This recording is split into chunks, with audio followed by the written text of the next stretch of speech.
Hey guys, it is May the 4th, and that means it is Free Comic Book Day.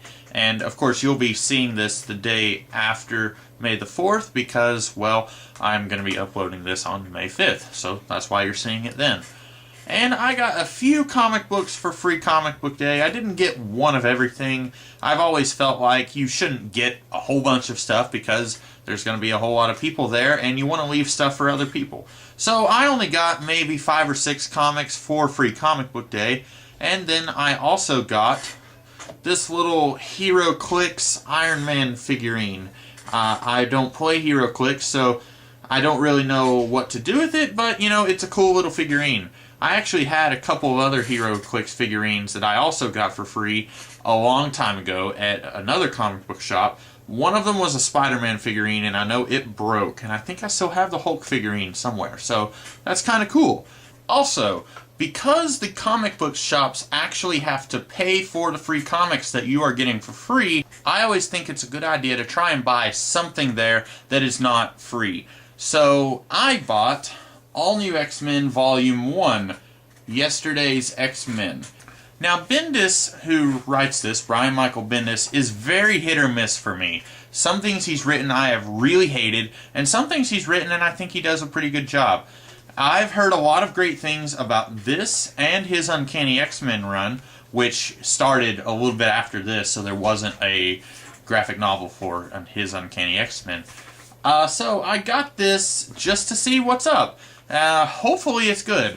I am pretty much an avid X-Men fan, so even if it's really bad, I'm probably still going to get it, so that's my curse. Anyway, time for me to talk about each of these free comics that I got for Free Comic Book Day. I'm just going to do like a quick 1 or 2 minute review about each of these, and then at the end of the video, I'll talk a little bit about, do these comics really work in their stated goal, and does Free Comic Book Day as a whole seem to work? So look forward to that at the end of the video. The first comic I want to talk about is Hulk and the Agents of Smash. This is based on a cartoon that will be coming this August. I first heard about this cartoon maybe a month or 2 ago, and I have to say it looked horrible. Everything I heard about it just sounded absolutely abysmal. And after reading this comic, I have to say, my opinion has not changed. This does not look very good. This is basically Hulk and a team of other Hulks are fighting monsters and bad guys, and they call themselves Smash, I guess. I was actually under the impression that they were working for the government, but as of this issue, they are not. So I don't know if they've just formed their own little team. I don't know. I got this thinking, well, the cartoon's probably going to be bad, but this is free, so maybe I can see what it's going to be like. And it wasn't awful, but at the same time, this really didn't make me think that the cartoon is going to be that good. Basically, the whole thing is just one huge fight. We see Annihilus, who I've always seen as more of a Fantastic Four villain, and he is going to try and come to Earth to conquer Earth because, according to him, all of the resources in the negative zone have been depleted. And he is going to come to Earth through the town where Bruce Banner originally became the Hulk. Apparently this town is just ripe with gamma energy, and so it is like a really ideal place for Annihilus to break from the negative zone to our world. And basically Hulk is there and he says, "You're not going to get through," and then Annihilus is like, "Okay, well, I will throw Scar at you." Now, I haven't read very much with Scar outside of the Agents of Smash verse, but I really don't like the character. I don't think he's very interesting at all. He wasn't very interesting here either. In fact, here he is about as intelligent and intelligible as the Hulk in the movies, in that he doesn't talk that much, and when he does, it's the, 2-syllable Hulk talk, like Hulk smash, Hulk escape. Here he says things like Scar slash. So yeah, I don't really know anything about this guy. I mean, as a comic book fan, I know that he is Hulk's son, but as a character, he pretty much fails in that we don't know anything about this guy. Now, we do get to see quite a bit of the Hulk, Rick Jones, who on this cover is an Abomination type figure, but in this comic he is not. and also Red Hulk. Now, Red Hulk, we are told, is General Thunderbolt Ross. I'm not exactly sure what his journey from being Hulk-hating human to Red Hulk was in the comic. I never actually read very much of Jeff Loeb's run on the Hulk, so I don't know what the story was behind General Ross becoming Red Hulk. But according to Rick Jones, basically he spent most of his career fighting and hunting down the Hulk, and eventually he decided to Hulkatize himself. Now, I'm not exactly sure if there's more to it than that. If there is, I kind of doubt that we're going to see more of it in the cartoon.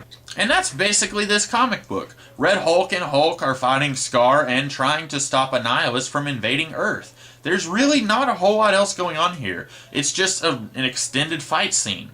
And I know this is a Hulk comic, so I should expect a whole lot of fighting, but I don't necessarily find myself interested in just fight scenes. I kind of like to see characters interacting, character development, story, stuff like that. And I thought since this cartoon is going to be headed up by Paul Dini, I kind of thought we'd get some of that in this comic, but not so much. Also, at the end, we got a little brief story with the Avengers, and actually that's even worse than the Hulk story, believe it or not. The Avengers story is only like 4 pages long, maybe, and it's basically the Avengers jumping out of an airplane to fight some giant dinosaur or something. That is it. We get maybe one line of dialogue from each of the Avengers, and that is it. We don't really get to see who these characters are, how they interact with each other. I would actually say you have to be a longtime fan of the Avengers to really understand the nuances between the conversation between Hawkeye and Captain America. So, yeah, that was actually not that great. And this Avengers story is actually based on an upcoming cartoon called Avengers Assemble, which I might have heard about that, but I don't remember if I had or not. Basically, it just looks like an Avengers cartoon. So, I guess it at least looks a little better than Hulk and the Agents of Smash. I will give this comic one thing. I will give the pilot episode of both of these cartoons a shot. I probably am not going to watch the ongoing adventures of Hulk and the Agents of Smash, but I am kind of interested to see if the pilot episode picks up where this left off, or if it starts in medias res and you actually kind of don't have to read this comic to see the cartoon. And I'm curious to see if Paul Dini can maybe make me care about Hulk and the Agents of Smash. Usually I like Paul Dini. He is a big reason why Batman the Animated Series was so awesome, and also he is just a fantastic writer by himself in comics. I've read some of his Batman run and it is astounding. So I really want this to not be awful. I hope that he can make Hulk and the Agents of Smash a fun little cartoon. And this Avengers Assemble cartoon, I will probably watch the pilot for it. I think the Hulk cartoon is going to be debuting in August, and this Avengers cartoon will debut later this month, on the 26th of May, I think. So, this comic, it was a meh from me. Now, on to the next comic. Beware the Batman Free Comic Book Day issue. I don't think any of these are actually numbered. If they are, it's just number 1 across the board. Unlike the Hulk and the Agents of Smash book, this is what a Free Comic Book Day issue should do. In half the length of this comic, we get a very simple Batman story, and it totally works. First of all, this makes me actually excited about the upcoming cartoon Beware the Batman. We have known about this cartoon for quite a while now. We've seen, screenshots and stuff, and we know a little bit about the characters who will be showing up. But up until now, I've only just kind of been keeping my wits about me, maybe just a little bit on the fence, thinking it could be good, may not be. Now I'm like, yes! And this comic, it's really interesting. I'm very interested to see more about this version of Anarchy, and I'm very interested to see how this cartoon portrays Batman, how this cartoon portrays his voice.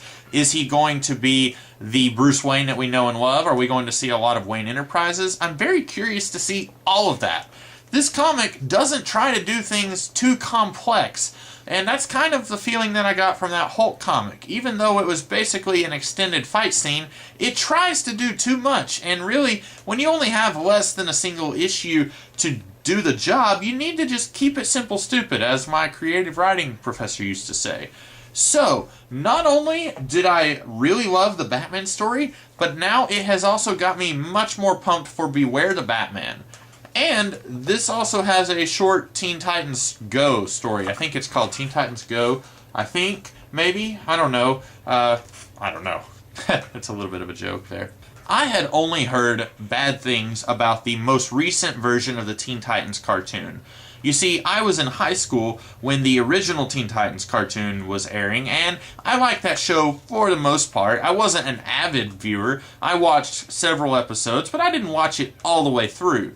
And I haven't seen any episodes of what I had been told was a more kidified version of the cartoon. Still has the same cast of characters, still they have the same design as the characters from the cartoon that I watched in high school. See, like this slug here is from the cartoon that I watched in high school. It's actually not in the story though.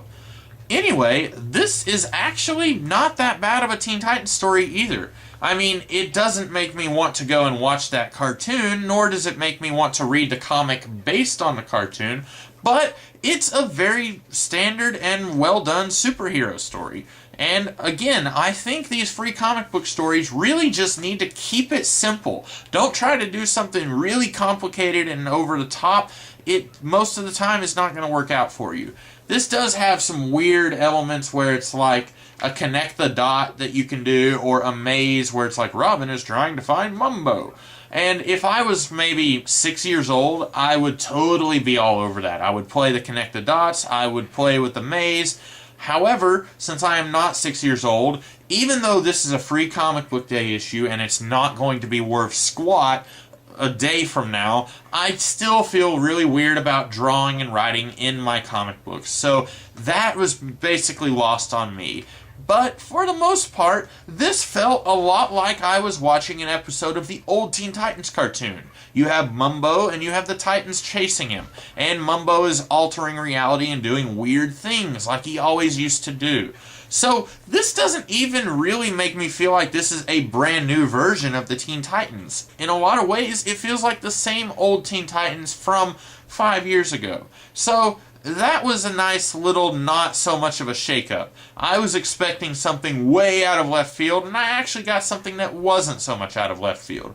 Granted, I wasn't as enthused about the Teen Titans story as I was the Batman story. I am hugely pumped for Beware the Batman now, and this book, I think I'm going to be getting the trades for the Beware the Batman tie-in comic book, as I'm pretty sure every cartoon that both Marvel and DC is doing also has a tie-in comic book that is set in that world.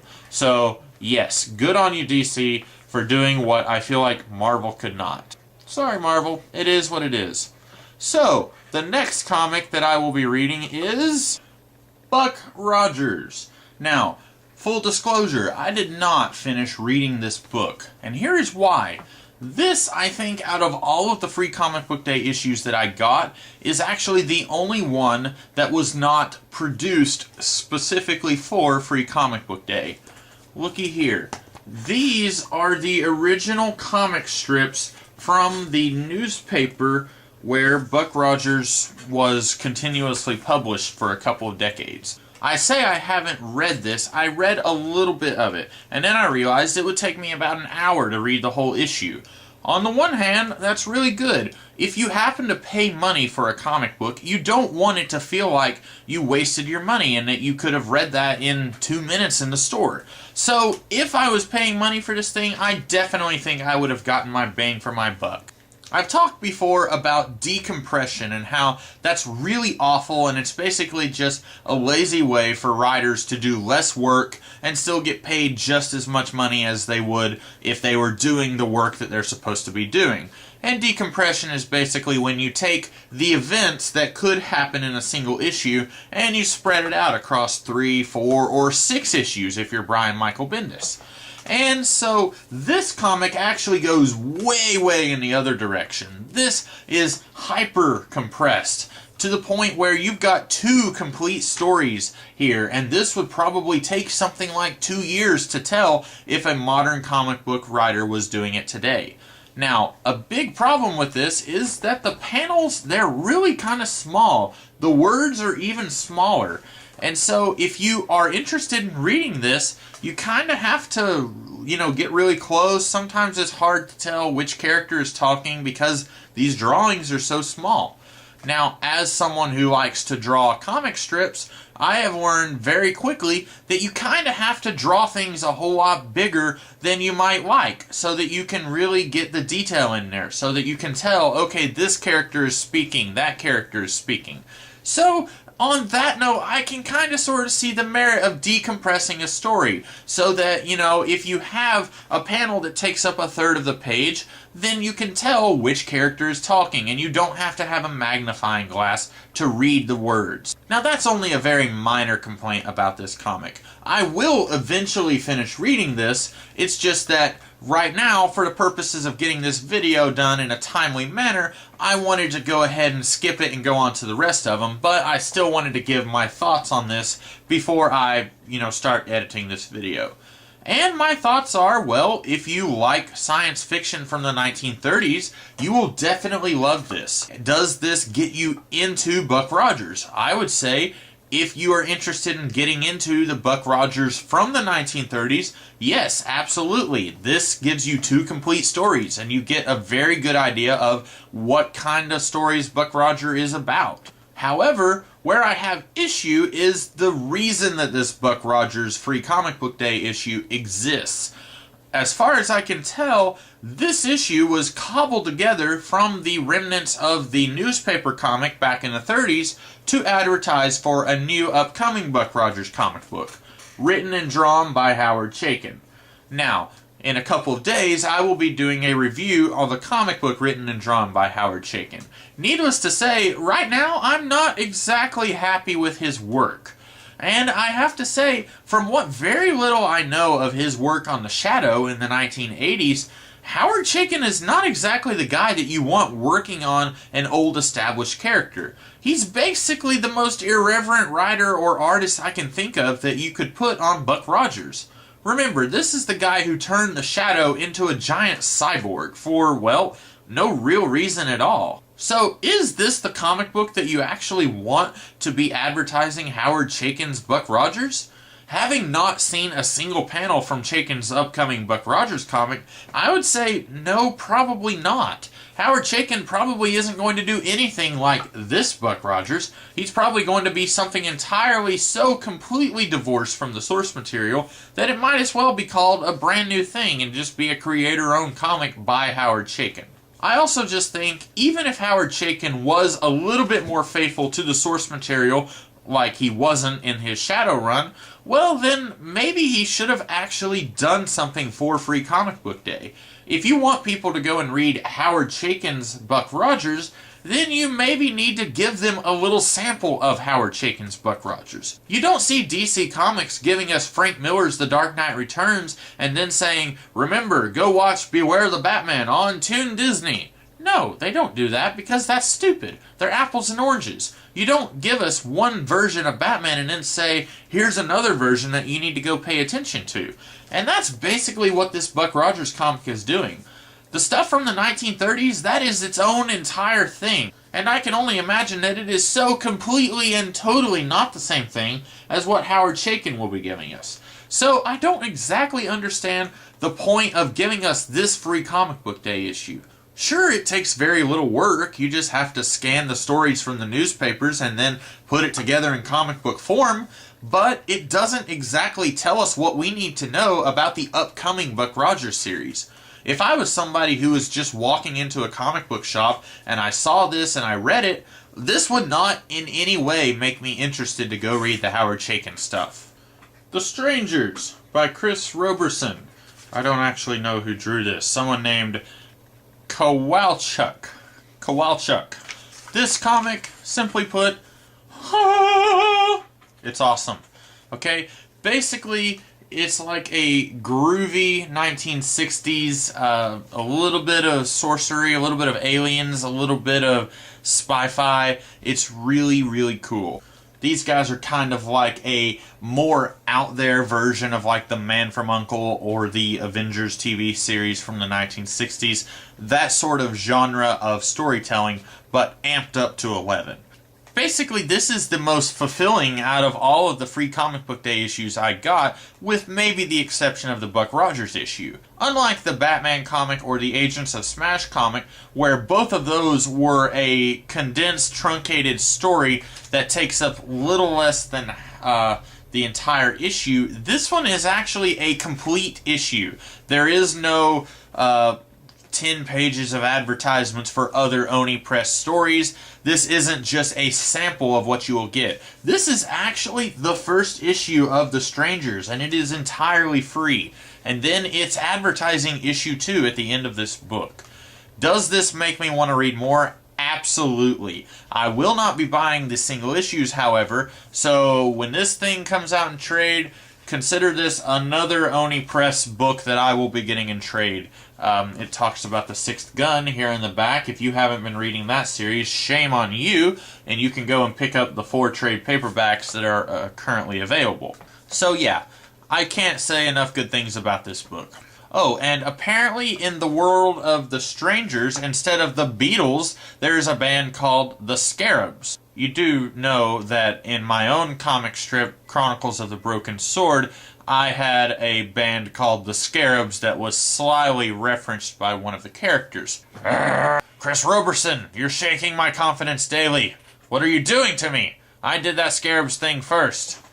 Other than taking that little idea from me, I jest, Chris Roberson, I know you didn't actually take it from me, although you should read Chronicles of the Broken Sword. Other than that minor thing, this comic is really fantastic, and I will definitely be reading more. Up next, we have a threesome of Dark Horse Comics, a issue that has a story of the R.I.P.D., the Fabulous Killjoys, and a story of Mass Effect. Now, I didn't actually know the Mass Effect story was here, and if this issue had been facing like this, with this side facing up, I probably wouldn't have gotten this issue. I don't play video games, so video game stories don't really interest me almost ever. However, I will go ahead and say the Mass Effect story was probably the best one here. It introduces me to a character, I don't even remember his name, but I'm very sympathetic to his plight, and in the span of just a few pages, I get a basic story. It's very simple, it's very basic, but it gets the job done, just like the Beware the Batman issue. And if this is an ongoing series, I might actually get the trade for it. Don't get me wrong, I'm still not interested in video games, but I might buy a graphic novel that is based on a video game series. I've done that before, and it didn't necessarily work out so well for me, but it might work out just fine this time. Who knows? All I can say is, this story was definitely the highlight of this issue, and in a lot of ways, it was the Dark Horse of this issue. Get it? Because Dark Horse Comics? Okay. Then there's the R.I.P.D. story, which I actually read first. I got this because I am aware that there is a movie coming out starring, I believe, Ron Perlman and Ryan Reynolds. Now, I probably will watch that when it comes out on DVD. It's not necessarily a movie that looks like it's theater-worthy for me anyway. But I thought I'd go ahead and get the jump on the movie and see what this is about. And honestly, I don't really know. Two guys who hunt ghosts. That's basically what it is. And honestly, that's not quite enough to make me want to go and see the movie in theaters. I definitely wasn't really going to go see it in theaters anyway, but, you know, if this had gotten me as excited for R.I.P.D. as the Beware the Batman issue did for that cartoon, then I might have gone to the theaters to see it. As is, this premise is not much different from the Ghostbusters. If you get right down to it, it's a couple of guys who hunt ghosts. And that's basically what it is. Now, there is something going on in this issue which I don't exactly understand. The guy who, this guy right here, we'll call him Ron Perlman, he is apparently actually a woman. And I don't mean that it's like a woman pretending to be a guy. I mean that, like, everyone who is alive sees this guy as a woman in a long red dress. If they are dead, they see him as this cowboy guy. I don't understand it. That's never explained. And overall, I would say this issue just kind of moves way too fast. It's technically a complete story, but it just kind of, things happen really fast, and I'm just like, whoa, what's going on? I need to slow down a little bit so I can kind of keep up. And, I mean, it gets the gist across, but it's not really enough to make me want to go and read the R.I.P.D. comic books, and it's not enough to make me want to go see the movie in theaters. Then you have the Fabulous Killjoys, written by Gerard Way, who is part of the band My Chemical Romance. Now, I've actually read some comics from Mr. Way before, the Umbrella Academy series, which I highly enjoyed. I thought it was very good, especially for somebody who doesn't really write that many comic books, and that's not his primary field. This I was hoping would be a lot better than it was. Because this is a normal-sized comic book issue, and yet it has to make do with 3 stories taking up that space, this Killjoy story and the R.I.P.D. story really didn't have enough room to really be stretched out to the point where the story could be told more adequately. So the R.I.P.D. story, it went by way too fast in my opinion, and the Killjoy story, I still don't really understand what's going on here. It's set in a city called Battery City. There are people called the Scarecrows and the Draculoids, and they are kind of like Big Brother from 1984, I guess. But they're monsters. I don't really understand what's going on. Apparently people are supposed to sleep for like 8 hours a night. If they don't, then they are kidnapped by these guys.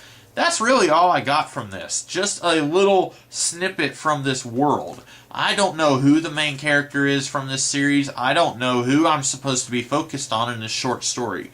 I will still probably get the trade paperback collecting the Killjoy story when it comes out. But that's just because I've already read material from Gerard Way that makes me confident that it will be a good series. However, just as a little sample of what is to be expected, if I had never read anything from Gerard Way, I would not be very impressed. This is not overall a story that was all that great, really. And the final issue that I will be talking about is Mega Man / Sonic the Hedgehog. This is, at first I thought it was just going to be like all the other Free Comic Book Day issues, or most of them, where it's 2 half stories and it just kind of gives you a sample of what to expect. And it does do that, almost to a fault. I read this whole thing and I still am not exactly sure what's going on. We've got the Sonic and all of his supporting cast. They are raiding the headquarters of Dr. Eggman. That's about all I know. There is a silver hedgehog who's a time traveler. There's like 25 animal people who are helping Sonic. I don't know who any of them are except for Sonic and Tails and the silver guy. I think they call him Silver the Hedgehog. I don't really know anything about these guys because it's been decades since I watched Sonic the Hedgehog as a child. Then this big white wave just kind of fades in and everyone's like, oh no, what's going on? And we are told in a narration box this is the second Genesis wave. And then on the other side of the comic we've got a Mega Man story.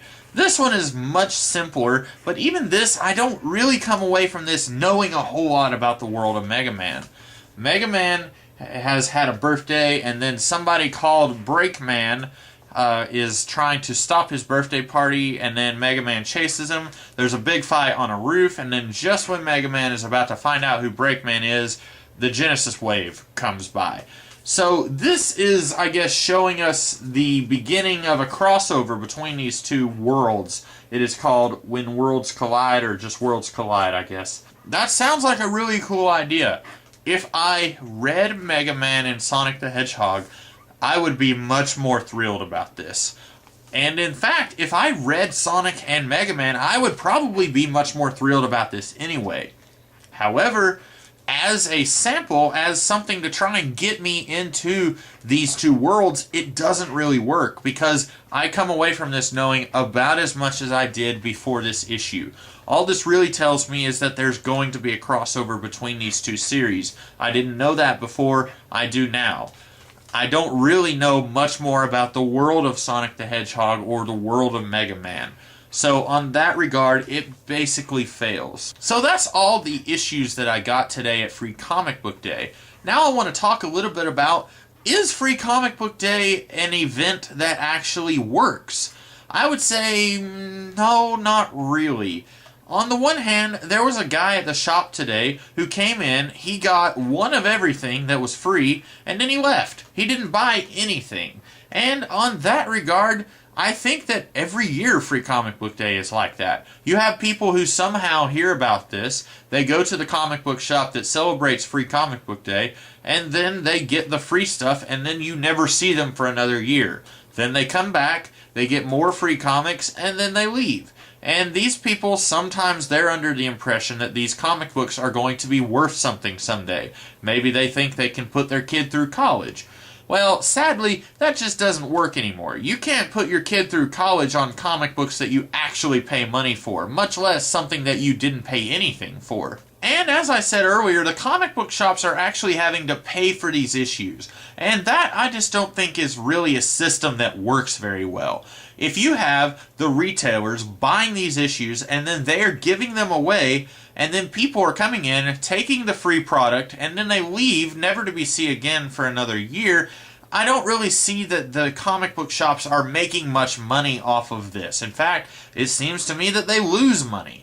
Now, I try to do my part by buying something when I go to the comic book shop. As I mentioned earlier in the video, I bought a volume of All New X-Men. I also saw that they had a volume of Uncanny Avengers.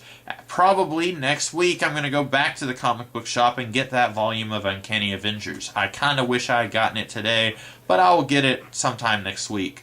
So yeah, I personally, after I found out that the comic book shops have to pay money for these free comics, I made it my personal goal to actually try and support the shop and buy something so that it's not a total loss for them. I certainly hope that these people who actually work in the shops have a little bit more knowledge about what's going on than I do.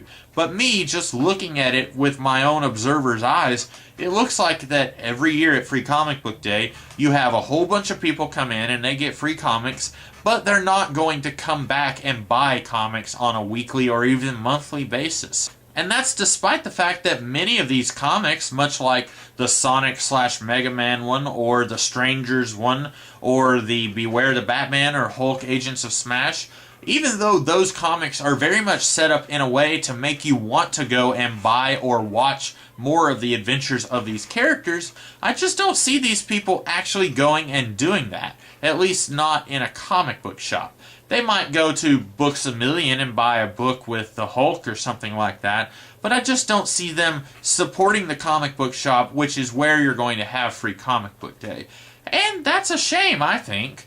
Now, like I say, maybe I just don't have the insider knowledge. Maybe people who run the comic book shops actually do make a killing off of this somehow. I certainly hope that that's true. However, I, just from what I can see, don't really think that they are. In fact, I don't exactly see Free Comic Book Day as a success, even in the fact that most of these comics, they're not really complete stories. Some of them are, but in the case of the Buck Rogers comic, it's advertising something that is entirely different than what it actually is. But for the most part, it's a fun little day. You can go, you can get some free comics. Like I say, don't get one of everything, because leave something for other people to get. And it's just really neat to go and get some free comics and read them. I don't normally like reading single issues, but for one day, it can be really fun to read these single issues and see kind of what's going on. This did make me much more interested in reading The Strangers when it comes out in trade paperback, but I might have just went ahead and read that in trade, even if I hadn't gone to the shop for Free Comic Book Day. So yeah, this is more or less just a mixed bag of success and failure, in my humble opinion. But I'm curious to see what you guys have to think. If you want, leave a comment or a video response. Tell me what you guys got for Free Comic Book Day. Did you have fun? Do you think that this is a successful event? Do you think that it needs to be tweaked or changed in the future? Let me know what you think. And I hope you guys have a good rest of the day, and I hope you guys come back to this channel throughout the rest of this week, as I will be putting out multiple videos. I'll see you then.